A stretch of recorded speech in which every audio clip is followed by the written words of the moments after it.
안녕하세요. 백두산 금융연구소의 백두산입니다. 11월 1일 월요일 저녁 8시 50분입니다. 금요일날 미국은 개파락 출발해서 그 하락폭을 다 되돌리고 오히려 상승 마감을 했죠. 그래서 굉장히 좋은 모습 보였다라고 할 수 있을 겁니다. 이런 것도 참 눈에 띄긴 하네요. 제가 주말 영상에서 말씀드렸던 게 S&P나 나스닥 지수 둘 다 지금 그 상승 종목수들은 조금씩 모자라고 있다, 상승을 하긴 하는데 대형주들이 뽕을 뽑고 있다라는 이야기를 좀 드렸는데요, 대략적으로. 근데 어쨌든 그런 측면에서 보시면 이 S&P하고 나스닥은 올랐는데 보시면 스몰캡 2000, 그죠? 러셀 2000이죠. 이런 건 오히려 하락 마감하는 모습을 보이긴 하네요. 근데 이걸 하락 마감이라고 하긴 그렇고 그 뭐 약보합 정도라고 표현하면 되겠죠. 근데 어쨌든 이런 건 뭐 이런 건 헤드라인에 나오지 않습니다. 중요한 건 S&P하고 나스닥이 올랐다는 거죠. 개파락 출발하고 올랐다는 겁니다. 분위기는 겉으로 보면 좋아요. 그렇기 때문에 오늘 한국하고 유럽 같은 경우는 현재 분위기가 굉장히 좋았고 또 지금도 좋습니다. 중국 같은 경우는 하락 마감하긴 했는데 이거 뭐 일단 자세한 내용을 살펴보면 하방 경직성을 확인하거나 양봉 마감하거나 이런 거기 때문에 전반적인 그 미국의 훈풍을 받았다라고 이야기할 수는 있을 것 같아요. 그래서 이 정도를 살펴봤고 이제는 11월 1일이죠. 이제는 일단 주식시장에 미국 주식시장을 날려보내던 양날개는 떨어진 셈이라고 생각합니다. 기업 실적 발표 다 했고요. 윈도우 드레싱 끝났으니까 이제 11월 1일은 11월 1일인 오늘은 이제 적어도 증시를 부양해주던 양날개는 다 떨어진 셈이라 생각하고요. 이제 앞으로 말씀드렸다시피 시장에 영향을 미칠 거는 당장 내일부터 시작되는 FOMC 회의입니다. 11월 2일, 3일 FOMC 회의가 있고 4일 날에 한국장에 그 결과가 반영이 되겠죠. 그래서 일단 FOMC 회의가 눈앞에 와 있다는 거를 절대 잊으시면 안 되겠고 이번 같은 경우는 솔직히 좀 너무 많이 해먹었다는 생각이 좀 듭니다. 어떤 측면에서 그러냐면 보통 FOMC 회의가 이날 있으면은 한 일주일쯤 전부터 해가지고 증시가 FOMC 경계감 이러면서 비리비리비리비리 하거나 아니면 FOMC 경계감 이러면서 한번 빠지거나 뭐 이런 모습들도 좀 보이고 그러는데 이번 같은 경우는 이 애플 실적 발표, 삼성전자 실적 발표, 아마존 실적 발표 이런 것들이 너무 FOMC 회의야 타이트하게 붙어 있었거든요. 붙어 있다 보니까 이게 그 기대감 이런 걸로 하고 너무 많이 해먹긴 했습니다. 다른 때보다 좀 많이 해먹긴 한 것 같아요. 지금 미국 증시나 뭐 이런 걸 보면 전반적으로 바로 앞에 FOMC가 다가왔는데 평상시 같으면 버벅했을 거라 말씀드렸는데 지금 버벅할 시간도 좀 많이 없는 그런 상황입니다. 어떻게 되려나는 모르겠는데 저도 일단 이런 부분 평상시보다 기업 실적 기대감 이런 걸로 좀 많이 해먹었다, 회의 직전까지 좀 많이 해먹었다라는 생각은 갖고 있으니까 이게 이제 어떻게 될란지 저는 일단 좀 구경을 해볼 생각입니다. 그래서 이 정도 뭐 보편적으로 드릴 수 있는 이야기를 드렸고요. 오늘 한국장 뭐 특별한 뉴스는 일단 헤드라인에는 별로 보이는 게 없습니다. 다만 이제 방금 말씀드렸던 것처럼 이제 FOMC 회의에 사람들이 기대를 가지고 이제 그 FOMC 회의가 주목을 받기 시작했습니다. 여기 보시면 FOMC 회의 어쩌고저쩌고 이야기가 나와 있고 또 그리고 어떤 기사를 보면 뭐 미국의 금리 인상 전망 뭐 이런 뉴스도 나오고 있습니다. 예전과는 다르죠. 네, 이런 모습들이 나오고 있다라는 거, 시장이 통화정책 회의에 이제 조금씩 주목하기 시작했다라는 점이 지금 현재 뭐 눈에 띄는 좀 달라진 점이긴 합니다. 근데 아무튼 그래봐야 특별히 뭐 일단 오늘 당장 눈에 띄는 뉴스는 없습니다. 그럼에도 불구하고 거기 타이틀엔 나오지 않았는데 그럼에도 불구하고 여러분들과 공유하고 싶은 몇 개 기사는 있긴 있거든요. 이런 것만 살펴보고 한국 주식시장 간단하게 살펴보도록 하겠습니다. 먼저 보여드리고 싶은 기사는 이거예요. 중국 국채가 영국 FTS의 글로벌 채권지수에 편입이 됐다라고 합니다. 이거가 무슨 의미냐? 그러니까 닫혀있던 중국 닫혀있는 중국 금융시장이 외국인에게 조금씩 개방된다라는 거를 나타내는 거겠죠. 아시다시피 중국은 지금 뭐 환율도 그렇고 뭐 주식시장도 그렇고 뭐도 그렇고 하여튼 전부 다 외국인의 직접 투자는 전반적으로 다 막아놓고 있는 상황입니다. 한국 정도는 되면 이제 한국처럼 다 풀어놓으면 이제 외국인 놀이터 되니까 한국 꼴 보고 중국은 이제 나는 한국 꼴 나지 않아야지 하면서 지금 철저히 잘 막고 있는 건데요. 세계적 흐름이 계속 그렇게 막을 수는 없겠죠, 그죠? 언젠가 빗장을 열어야 되는데 그런 빗장들이 조금씩 외국인에 대한 빗장들이 조금씩 풀리고 있다라는 거를 확인하실 수가 있겠습니다. 뭐 이게 엄청난 대단한 뉴스는 아니다라고 생각은 합니다. 이거는 그러니까 작은 퍼즐 조각에 불과하겠죠. 퍼즐 조각이라는 게 뭔 얘기하는 거냐면은 제가 10월 말쯤부터 그런 이야기 드렸죠. 글로벌 금융시장의 변곡인 것 같다 그러면서 지금 큰 퍼즐 조각이 한 3개 정도 나온 것 같다라는 이야기를 드렸습니다. 중국 위안화 초강세, 위안화의 장대 음봉이 나왔던 거, 요게 이제 하나의 신호라고 봤었고, 또 하나는 비트코인 ETF 상장, 또 하나는 테슬라 급등, 테슬라 폭등, 요런 거를 어떤 3가지의 중요한 퍼즐 조각으로 보고, 이런 것들이 어떻게 해서 이제 미래에 어떤 일이 일어나는 그죠? 이런 것들이 미래를 알 수 있게 하는 큰 단서이지 않겠냐라면서 이걸 새 퍼즐 조각이라고 이야기했습니다. 그만큼 중요한 이벤트일 것 같다라고 생각해서 말씀을 드렸는데, 아무튼 저런 메인 그 3개의 큰 퍼즐 조각은 아니더라도 이건 작은 퍼즐 조각 정도 될 겁니다. 알아놓고 가면은 좋을 것 같아요. 중국도 슬슬 개방이 되고 있다라는 점 하나 봤고요. 또 하나는 이제 베이징 증권거래소가 11월 15일 날 개장한다는 것, 요것도 하나의 어떤 작은 그죠? 작은 퍼즐 조각 정도로 볼 수가 있을 것 같습니다. 사실 중국에 저도 뭐 자세히는 잘 모르지만 중국은 이제 한국은 나라가 작으니까 경제의 중심지와 정치의 중심지가 같죠. 뭐 어쨌든 서울이죠. 서울 한국은요. 서울이 경제와 정치 다 해먹는데 중국 같은 경우는 땅이 넓으니까 경제의 중심지는 뭐 상해라든가 아니면 저기 남쪽 뭐 홍콩 뭐 이런 쪽이죠. 홍콩, 광동 뭐 이런 쪽이죠. 그러니까 중국 경제는 대부분 해안가나 남쪽 지방들이 좀 많이 그죠? 예, 경제적으로는 많이 해먹고 있고 정치적으로는 이제 북쪽 지방의 입김이 좀 세다라고 하고 있습니다. 저도 뭐 정확한 건 잘 모르겠는데 대략적으로 그렇다라고 하더라고요. 글쎄요, 시진핑이 자기가 권력을 또 연장하려는 좀 권력을 좀 더 보강하려는 그런 수단으로 이런 거를 또 갖고 나오는 건지도 모르겠다라는 생각도 한편으로 또 들기도 하고요. 아무튼 뭐 다양한 그런 것이 있을 겁니다. 근데 아무튼 이 새로운 증권거래소가 열린다는 거 어떤 의미가 있긴 있을 것 같아요. 뭐 이제 북경 쪽도 경제의 중심지로 뭐 키워보겠다 이런 의지인지 어쩐지 모르겠습니다. 하여튼 요게 개장한다라는 거 알아놓으시면 좋을 것 같고, 어쨌든 이런 게 근데 이제 증시에는 솔직히 뭐 별로 좋지 않을 수 있어요. 그러니까 왜냐면 주식시장을 뭐 하나의 그냥 큰 덩어리로 봤을 때 IPO가 여러분들 좋은 거라 생각하십니까? IPO? 신규 상장이 좋은 거라고 생각하세요? 신규 상장하면 어떻게 됩니까? 주식시장 전체의 주식수가 늘어나죠. 주식수가 늘어나는데 신규 상장이 계속 늘어나면 어떻게 되는 겁니까? 주식의 공급이 늘어나는 거죠. 주식의 공급이 늘어나면 주식시장이 꺼지지 않게 하기 위해서 더 많은 돈이 받침이 돼야 됩니다. 그죠? 더 많은 돈이 들어오지 않으면 이 IPO 한 것들은 결과적으로 공급 과잉이 돼갖고 주식 가격을 전반적으로 떨어뜨리는 역할을 할 수가 있을 거예요. 이러한 측면에서 봤을 때 지금 보시면은 뭐 베이징 증권거래소라고 해서 또 하나 지금 한 덩어리가 또 생겨버리면은 그만큼 그죠? 돈이 분산되는 효과가 날 수도 있을 것 같습니다. 그죠? 근데 지금 보시면 요즘에 막 유동성을 풀고 있는 그런 시기는 아니지 않습니까? 그죠? 최소한 뭐 당장 11월부터 미국 테이퍼링 이야기가 지금 나오고 있고, 중국 같은 경우도 지금 헝다가 어쩌고저쩌고 하고 있는데도 예전처럼 부양책을 막 그렇게 쓰지는 못하고 있단 말입니다. 그리고 전 세계적으로 이미 그 부양책에 대한 대가, 인플레라는 거를 굉장히 그 대가를 세게 치르고 있기 때문에 지금 같은 경우는 돈의 공급은 제한되는데 보시다시피 뭐 베이징 증권거래소가 어쩌고저쩌고 하고 비트코인 ETF가 상장이 되고 어쩌고저쩌고 하면서 자꾸 자금을 요구하는 이 시장의 규모는 자꾸 커지고 있죠. 이게 과연 어떤 연관이 어떻게 이런 것이 또 작용을 할지 모르겠는데 하여튼 제가 생각한 중요한 어떤 하나의 퍼즐 조각이라고 봅니다. 중요한 퍼즐 조각이에요. 이것도 물론 큰 건 아니고 작은 퍼즐 조각이 될 겁니다.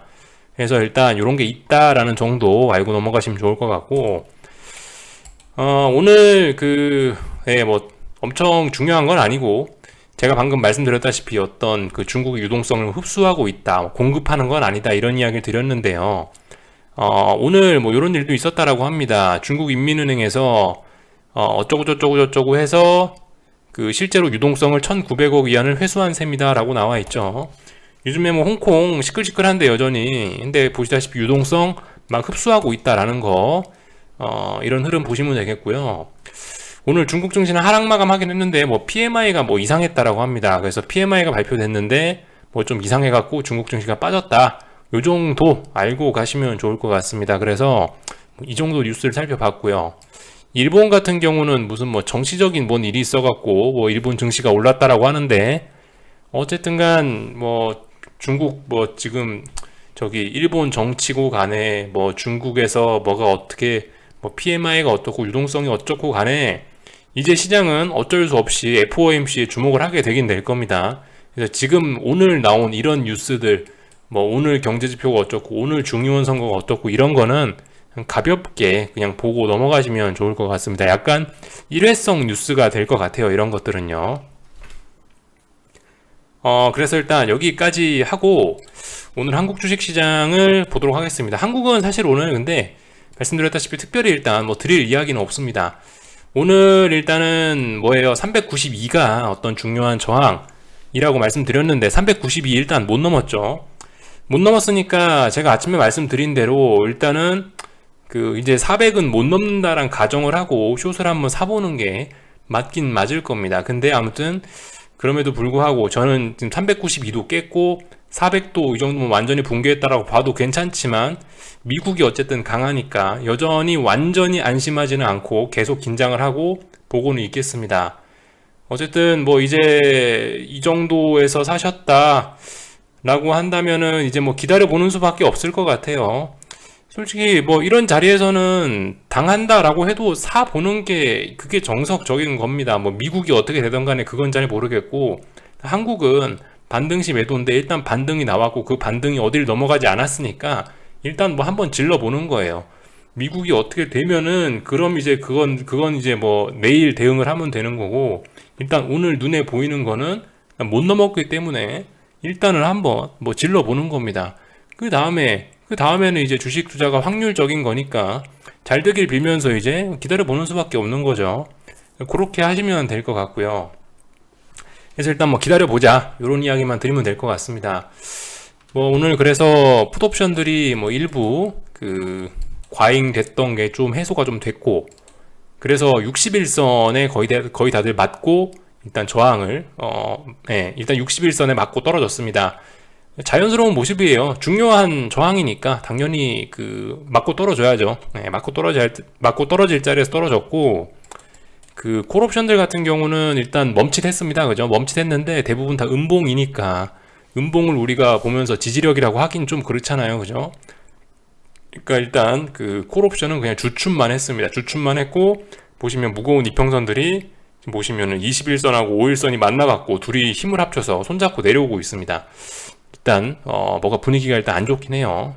그래서 뭐 이런 모습 정도 이야기를 좀 해드렸고요. 솔직히 뭐 오늘 뭐 외국인이 뭐 선물을 좀 많이 사고 뭐 풋옵션도 뭐 많이 사고 어쩌고저쩌고 하긴 했는데, 솔직히 뭐 지금 상황에서 이런 걸 보고 제가 뭐라 뭐 딱히 드릴 말씀은 없습니다. 아, 외국인이 오늘 1조나 샀으니까 내일도 더 오릅니다. 뭐 외국인이 근데 풋옵션도 많이 샀으니까 어떻게 됩니다. 글쎄요, 오늘 제가 뭐 지금 이런 자리에서 딱히 드릴 말씀은 없는 것 같고, 다만 이제 우리는 확률적으로 이렇게 되니까 오늘 390이 못 넘었고 반등시 매도 전략이니까 한번 질러보는 게 맞지, 이 정도 생각만 하고 일단 넘어가는 게 좋을 것 같긴 해요. 뭐 오늘 선물 1조 샀다고 내일 꼭 오르란 법 없고, 그죠? 뭐 오늘 풋옵션 34억 샀다고 내일 꼭 하락하란 법도 없습니다. 어쨌든 이런 거는 뭐 연속성이 좀 나오거나 아니면 지나친 값들이 나오거나 그러지만 않으면 뭐 솔직히 이걸 가지고 우리가 딱히 어떻게 뭐 내일이 어떻다라고 할 말은 없는 거예요. 이거는요. 예를 들면 이런 것도 생각해 보실 수 있을 겁니다. 예를 들면 요 자리 8월 2일, 3일, 4일 요때 3거래일 동안 외국인들이 여기서 선물 한 3조 원인가 4조 원 샀거든요. 근데 그리고 나서 올랐나요? 그날의 꼭지였죠. 이런 점들 한번 생각해 보실 수가 있을 거예요. 아무튼 뭐 오늘 좀 외국인들 수급 액수가 좀 크긴 컸는데 오늘 당장 제가 이걸 보면서 여러분들께 드릴 수 있는 의미 있는 이야기는 일단 없다라고 봅니다. 이 정도 말씀을 드렸고요. 뭐 변동성 지수들은 오늘 뭐 일단 당연히 조금 감소했고요. 아무튼 지금 변동성 지수에서 보셔야 될 점은 일주일 동안 지켰던 저점을 붕괴시켰음에도 불구하고 바로 다시 회복을 했다라는 게 굉장히 중요한 점입니다. 바로 여기서 회복하지 못했으면 변동성은 계속 감소하면서 다시 조금 이제 시장이 안정되는 그런 모습으로 갈 수도 있었는데, 근데 지금 보시면 변동성이 일주일 동안 만들어놨던 저항을 확 돌파한 척 했기 때문에, 그죠? 이렇게 되면 시장이 안정되긴 쉽지 않다라고 보고 넘어가시면 좋을 것 같습니다. 이 정도 받고, 코스닥 시장 같은 경우는 말씀드렸다시피 계속 박스권 안에 있으니까 제가 일단 뭐 딱히 드릴 말씀은 없습니다. 뭐 그냥 일단 지켜보는 수밖에요. 네. 뭐 하여튼 그죠? 딱히 지금 할 건 없고 지켜보는 수밖에 없다라는 생각입니다. 그래서 이런 정도 살펴봤고, 뭐 일단 삼성전자 이런 것도 좀 불안불안하죠. 삼성전자 이런 것도 보시면 어쨌든 뭐 계속 음봉이 나오고 있긴 하고 분위기가 어쨌든 별로 좋진 않아 보입니다. 그래서 뭐 이런 거 정도 뭐 지켜보면 되지 않겠냐 싶어요. 원달러 환율은 오늘 제가 중요하게 말씀드렸던 자리가 1174원인데 갭상승 출발해서 74.5원에 출발해 갖고 오늘 78원까지 올랐으니까 일단 61선에서 반등은 성공한 셈이라고 볼 수 있고요. 이제는 이제 조정은 끝났다라고 보이고 어디까지 올라가느냐가 중요한 점일 것 같습니다. 앞으로의 관전 포인트는 어디까지 올라갈 수 있을 것이냐가 될 것 같아요. 참고로 지난번에 제가 RSI 요거 이 빨간 선이 초록색 선 넘어가는 거 그거를 신호로 생각하면 될 거다라는 이야기를 드렸는데 넘어갔죠. 오늘 명확하게 넘어갔습니다. 뭔가 오늘 어떤 강력한 힘이 들어오긴 한 겁니다. 위쪽으로 아마 올라갈 가능성이 있겠죠. 그래서 일단 원달러 환율 같은 경우 일단 주식시장이 더 하락하는 쪽으로 일단은 뭐 그런 의견을 보여주고 있긴 한데 어떻게 되려나 모르겠네요. 근데 하여튼 그래서 기다려 보겠습니다. 뭐 일단 여러분들도 어느 정도 이제 하실 만큼 해 놓은 것 같으니까 우리가 할 일은 뭐죠? 다 했으면 이제 내 뜻대로 가나 지켜보고, 혹시나 내 뜻대로 가지 않는다면은 잘 봐가지고 어디 라인까지 가면 포기하거나 이제 그런 생각만 하면 되겠죠. 어디 라인까지 가면 포기하고 어디 라인 터치하지 못하면 그 라인에 내가 포기할 라인을 터치하지 않으면 그냥 계속 들고 가는 거죠. 이 정도 생각하시면서 그냥 가만히 이제 계셔 보시면 될 것 같습니다. 하여튼 다들 이제 한참 마음고생들 하고 계실 텐데 어떻게 좋은 결과가 좀 있었으면 좋겠고, 한국은 뭐 여기까지 이야기하겠습니다. 미국은 오늘도 갭상승 출발할 모양이네요. 그죠? 미국 갭상승 출발하면 어떻게 될까요? 하여튼 그 미국 주식시장 숏배팅은 막 너무 들이대지 마시고요. 좀 살살 하셨으면 좋겠고, 확인을 해야 됩니다. 확인을요. 확인을 해야 되고요. 다만 이제 그거만 계속 보시면 좋을 것 같습니다. 변동성이 죽냐 안 죽냐, 요게 아무튼 중요한 포인트가 될 것 같아요. 변동성 지수 죽냐 안 죽냐 잘 보시면 될 것 같은데, 일단 오늘 갭상승 출발을 하긴 했습니다. 이런 자리에서 갭상승 출발하면 이게 빅스가 살아나는 데는 별로 좋지는 않을 것 같은데, 통상적으로 모르겠네요. 일단 하여튼 갭상승 출발해서 2% 정도 떠서 일단 출발을 했습니다. 일단 체크 정도만 하고 넘어가고요. 아무튼 오늘 밤에 당장 미국장 숏을 뭐 어쩌고저쩌고 막 들이대면 안 됩니다. 아직까지는요. 아직까지 막 들이대면 안 돼요. 들이댄다면은 조건이 하나 있습니다. 들이댄다라면 오늘 밤에 이 정도 라인은 S&P 기준으로 이 라인은 붕괴시켜주면, 오늘 장대음봉으로 쭉 떨어져서 이거 라인 붕괴시키면 들이댈 수 있어요. 나스닥 지수 같은 경우는 뭐 최소 뭐 여기, 그죠? 이런 자리 이거 붕괴시켜버리면은 숏 진입 오늘 밤에 다 할 수 있는데, 솔직히 이런 일은 잘 안 일어날 것 같긴 하거든요. 그러니까 일단은 이 보시면 S&P고 나스닥이고, 어제 보시면은 저 금요일날 하반 경직성을 강화한 꼴이기 때문에 이거 섣불리 지금 잘못 움직이면은 좀 위험할 수 있습니다. 그러니까 아무튼 미국 주식시장은 일단은 제가 봤을 때는 주 초반에는 딱히 할 게 없을 것 같아요. 뭘 하더라도 기회는 수요일날 뭐 이후가, FOMC 이후가 전 될 것 같다라는 생각입니다. 그래서 그 전까지는 뭐 편안하게 밤에 잘들 주무시면 될 것 같고요. 이 정도 이야기 드렸고, 인플레는 계속 되죠, 그죠? 요즘 참 이 저기 금속 쪽, 뭐 비철 금속 아니면 뭐 철, 하여튼 이런 금속 쪽하고 유가하고 좀 가격 흐름이 좀 달라지고 있는데, 이거는 요즘에 중국 정부에서 어떤 정책을 취해서 그런 것 같더라고요. 이거 보면 될 것 같은데, 요즘에 중국 정부에서 그 인플레이션 잡겠다고 이런 원자재 가격에다가 대고 좀 제한적인 무슨 정책을 하고 있나 봐요. 그래서 보시면은 이 일부 원자재들 같은 경우는 지금 보시면 막 점 하한가로 사거래를 이어갔죠, 거의. 그리고 나서 계속 하락하고 있습니다. 그러니까 지금 중국 정부에서 컨트롤할 수 있는 원자재들은 가격들이 지금 쭉쭉쭉쭉 빠지고 있는 것 같아요. 중국 정부의 힘으로. 그래서 그 보시면 국제 저기 구리 가격 이런 것도 중국 정부의 영향을 받아서인지 좀 많이 빠지고 있는 모습입니다. 근데 아무튼 중요한 건 뭐예요? 근데 중국 정부가 유가는 통제할 수가 없죠. 예, 중국 정부의 힘이 안 닿는 유가 또 그리고 인플레이션 같은데 더 영향을 많이 미치는 유가 같은 거는 여전히 강하게 잘 올라가고 있는 이런 모습이라 뭐 요즘에 뭐 비철금속은 좀 빠지는지 모르겠는데 그죠? 그 아무튼 유가는 계속 올라가고 있으니까 인플레는 계속되긴 할 거다라는 점, 뭐 요거 참 이야기를 한번 하고 싶긴 했었네요. 그래서 뭐 여기 정도까지 하겠습니다. 그래서 오늘 볼 건 대충 다 본 것 같고요. 궁금한 거 리플 남겨주시고요. 또 내일 아침에 뵙도록 하겠습니다. 여기서 마칠게요.